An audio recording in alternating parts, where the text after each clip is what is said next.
네, 안녕하세요. 김덕수입니다. 저희 지난 영상들을 통해서 표준 입출력에서 파일을 열고, 닫고, 그리고 그 안에 있는 내용을 읽고, 안에다 내용을 쓰는 방법들에 대해서 공부해 보았습니다. 상강 마지막 영상에서는 파일 오프셋과 파일 포인터를 다루는 방법을 공부해 보도록 하겠습니다.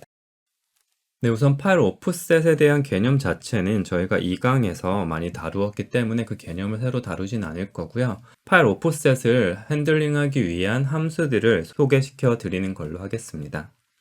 네, 파일 오프셋을 핸들링하는 대표적인 함수는 fsig입니다. 저희가 로우 레벨 IO에서 이제 lsig과 동일한 기능을 한다고 생각하시면 되고요. 마찬가지로 이제 저희 스탠다드 IO이기 때문에 파일 포인터가 들어가 줘야 될 거고요. 이제 어디서부터 얼마만큼 옮길지를 써주는 형태는 lseek와 동일합니다. 그 다음에 이제 기타 함수들을 살펴보면요. ftal 같은 경우는 내가 어디 있는지 알려줘입니다. 현재 파일 오프셋의 위치를 알게 되는 거고, rewind는 되감기죠. 네, 제일 앞으로 돌아가기는 기능을 하게 됩니다. 되감기 기능이라고 이해하시면 되고요. fset pose는 그 어떤 지점을 지정을 해놓는 역할을 한다는 걸 쉽게 알 수 있을 거고요. 그 다음에 그 지점을 가져오는 게 fget pose입니다. 자세한 내용은 맨 페이지를 통해서 확인하시는 것을 추천드립니다. 다음으로 이제 파일 포인터와 관련된 함수들인데요. 저희가 스탠다드 IO로 어떤 작업을 하다가 다시 로우 레벨의 어떤 파일 IO를 하고 싶을 경우가 있을 수 있어요. 로우 레벨 IO 같은 경우가 이제 시스템 콜을 사용을 하니까 뭔가 좀 더 세밀한 제어가 가능하겠죠. 그런 경우에는 이 둘 사이에 좀 변환이 되었으면 좋겠는 경우가 있을 수 있습니다. 그럴 때 사용하는 함수가 이제 fdopen 그리고 파일 넘버라는 함수입니다. fdopen 같은 경우에는 인자가 파일 디스크립터가 들어가 있다는 걸 알 수 있죠. 얘가 파일 디스크립터인 거죠. 디스크립터가 들어가서 파일 포인터가 나오니까 디스크립터를 파일 포인트로 변환해 주는 함수구나 알 수 있겠죠. 변환해 줄 때 이제 모드도 같이 지정을 해줘야 되는데요.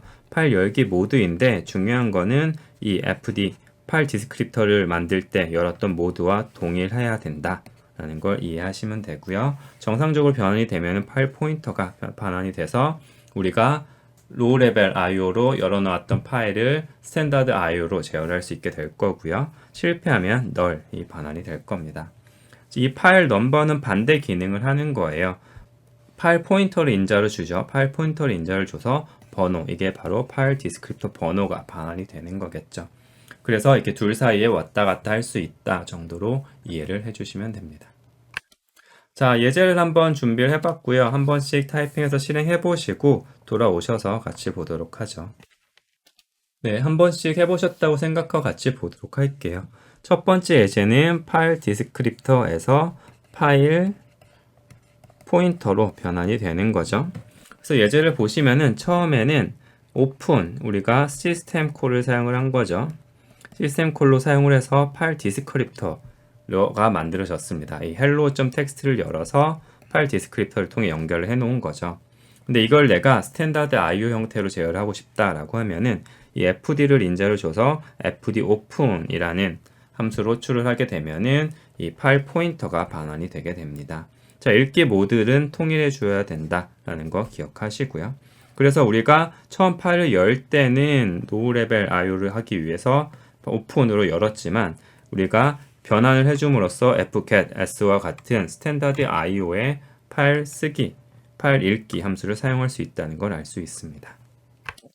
뒤에 있는 예제는 그 반대 경우죠. 이 fopen을 통해서 파일 포인터로 열었는데 파일 넘버 함수를 통해서 파일 디스크립터를 만들어냈습니다. 연결을 해준 거죠. 그래서 우리가 스탠다드 IO로 열었지만 리드와 같이 로우 레벨 시스템 콜을 사용을 해서 이 파일에 접근하는 모습을 보실 수 있습니다. 이렇게 둘 사이에 왔다 갔다 하면서 작업을 할 수 있다. 해서 뭔가 좀 간단한 작업을 할 때는 스탠다드 IO를 쓰다가 좀 세심한 작업을 해야 될 때는 저희 시스템 콜을 사용할 수 있게 이런 식으로 왔다 갔다 할 수 있다라고 이해를 해주시면 될 것 같습니다. 자, 마지막으로 이제 또 유용한 함수 몇 가지 알려드리면서 마무리해 보도록 하죠. 유용한 함수 중 하나가 우리가 어떤 파일을 만드는데 임시 파일이 필요한 경우가 있어요.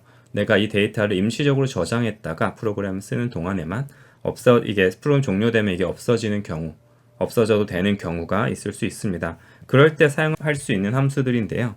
첫 번째는 이제 TMP, 이제 temporal의 보통 약자로 써요.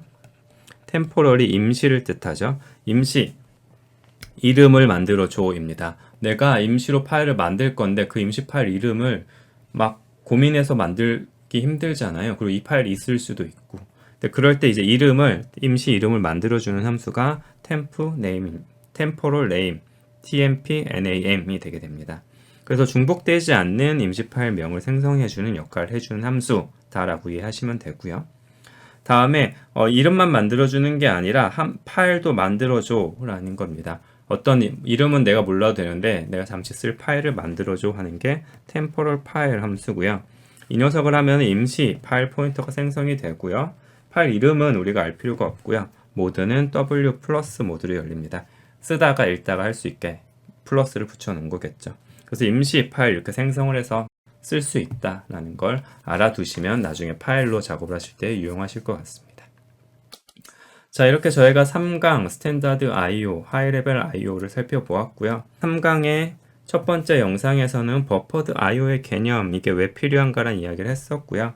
그 다음 스탠다드 IO에 대한 기능들, 파일을 열고 닫는 거, 그리고 파일로부터 읽는 거, 쓰는 거, 파일 동기화하는 법, 오프셋하고 파일 디스크립터, 파일 포인터 다루는 법, 임시 파일 만드는 법까지 살펴보았습니다. 그 전에 파일 포인터에 대한 개념까지 같이 살펴보았죠. 자, 이렇게 3강 저희 스탠다드 IO에 대한 내용은 여기까지고요. 다음 4강에서는 저희 파일과 디렉토리에 대한 이야기를 해보도록 하겠습니다. 자, 공부하느라 고생하셨고요. 저는 4강 영상에서 다시 뵙도록 하겠습니다.